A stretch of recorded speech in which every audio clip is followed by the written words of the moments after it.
Alhamdulillah, wassalatu wassalamu ala rasulillah wa ba'd. As for the question, I'm a full participant in the stock market. I read that it was forbidden, but I don't know how authentic the narration was. Then I heard a student of knowledge say it, but with no explanation. And if so, what is the proof with explanation? Then the issue of investing in stocks and shares has been researched by the senior scholars. And there are a number of verdicts, fatwa, and likewise pieces of research, buhuth ilmiya, as it relates to this topic. From those verdicts that we find is that of the permanent committee. After researching the matter, they concluded أجابت بأن التعامل في الأسهم بيعا وشراء أمر جائز. Dealing with shares, buying them and selling them, investing in shares is something that is permissible, because the base rule في البيع والشراء الحل, as it relates to buying and selling, is that buying and selling are lawful. لقوله تعالى, based upon the saying of Allah the Most High, وأحل الله البيع وحرم الربا. Allah made trade lawful and He declared usury to be forbidden.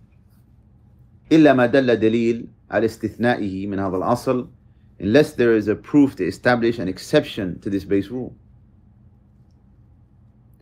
And the scholars, they divide investing in shares, and to make it simple, into a number of categories. If we say 3 categories, the first, حفظكم Allah, is أن تكون الشركات, that the company that you are investing in, the objectives and the activities are mubaha, are lawful. So the company that you are investing in, the objectives and the activities of that company are lawful. Then it would be permissible to invest in those type of shares. Like, for example, we find in some fatwa, cement company, حفظكم Allah, electricity company, and other than that. Now, the second category, which you most probably can understand from what was mentioned in the first, as-Somali al-Muharrama, shares that are forbidden. And shares that are forbidden, it's forbidden to invest in these type of companies. And these are companies that are involved in activities that are muharrama, like companies, alcohol companies, or companies that deal in riba, or intoxicants, like in the West, marijuana companies, and the like. The third category, that which they refer to as al-ashum al-mukhtalata, shares that are mixed. And with regards to this, you find that the majority of the scholars, the senior scholars of today, they say that this third category is also forbidden.